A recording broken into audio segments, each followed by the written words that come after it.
Hello everyone and welcome sa panibagong episode ng Zambo Eats. Another year, another food review na naman ang masasaksiyan nyo dito sa Zambo Eats. And today, nandito tayo sa Barangay Divisoria at binisita natin ng High Cheeks. So tara, samahan nyo kami at simulan natin ang panibagong food review ng Zambo Eats.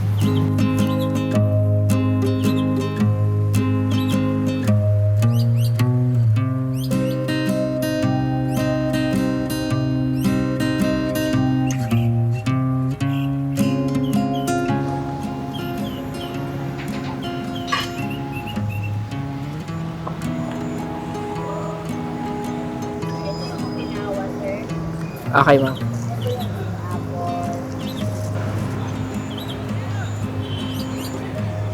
So, ito na pala guys, yung mga hinain na pagkain dito sa atin ng High Cheeks. So, meron silang chicken inasal with biryani rice. Meron ring fried chicken with biryani rice. And then, meron rin silang hotdog sandwiches. Beef hotdog yung gamit nila dito guys sa hotdog sandwich nila. Meron rin silang chicken sandwich, chicken patty yung gamit nila. And then, meron rin silang binigay sa atin na cheese stick. And then, meron ring drinks na kasama. So tara, simulan natin ang panibagong food review ng Zambo Eats. So, ang una nating titikman guys is yung hotdog sandwich nila. So, eto siya. So, beef yung gamit nilang hotdog. And then, merong melted cheese na nilagay. Titikman natin first bite nung beef hotdog sandwich ng High Cheeks.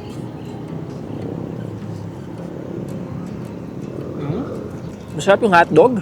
Hindi masyadong matamis yung cheese. Sakto lang yung lasa.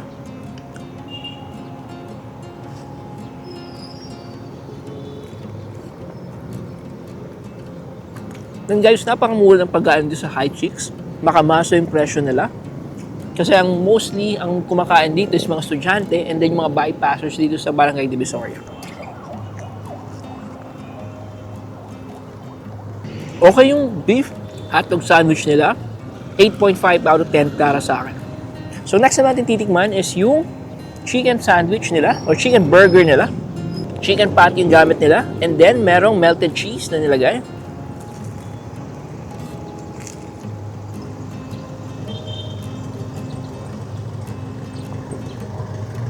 Okay naman yung lasa. Masarap siya. And then maapaw yung cheese sa burger nila.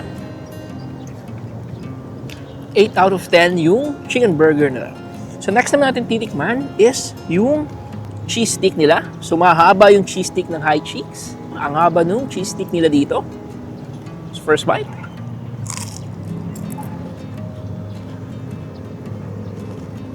Crunchy yung cheese stick. Then nakikita mo talaga yung cheese sa loob.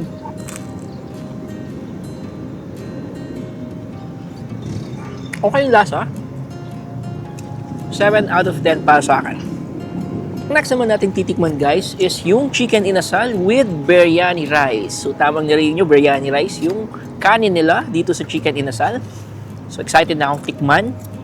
So una natin titikman muna is yung biryani rice bago yung chicken. So amoy muna. Mabango. First bite ng biryani rice. Unang kagat, sumisipa na kagad yung anghang ng biryani rice. Then, tikman natin yung chicken. So, eto yung chicken. Dip lang natin siya sa sauce.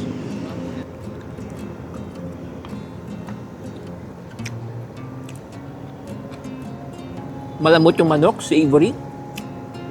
Then, in fairness, masarap yung sauce.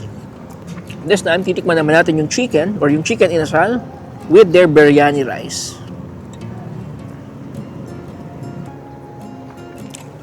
So yan, masarap. Yung biryani rice niya, maanghang.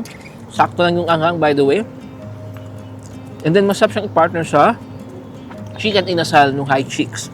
So, yung chicken inasal with biryani rice, para sa akin is 9 out of 10. Masarap yung biryani rice. Kung mahilig din sa biryani, tamang-tama kasi biryani rice yung gamit nila din sa chicken inasal nila. This time, ang titikman naman natin is yung fried chicken with biryani rice. So kung ayaw ng chicken inasal, meron na silang fried chicken dito sa High Cheeks. So, kuha tayo ng pirasong chicken, titikman muna natin siya.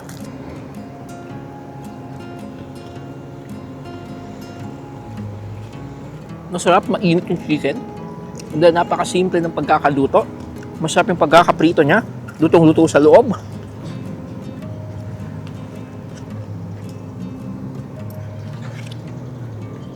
So dito sa chicken or fried chicken and biryani rice, I would rate this as 9 out of 10.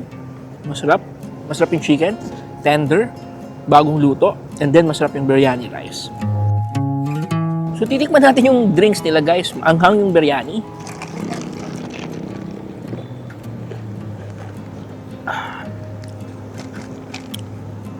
Very light yung flavor. Masarap. Refreshing yung kape. And aside sa coffee guys, meron silang frap, meron din silang sodas na available dito sa High Cheeks. Marami kayong pagpipili yung pagkain. And located lang sila dito sa Divisoria, katabi lang ng Dunkin Donut, fronting ng IBT or Integrated Bus Terminal ng Zamboanga City.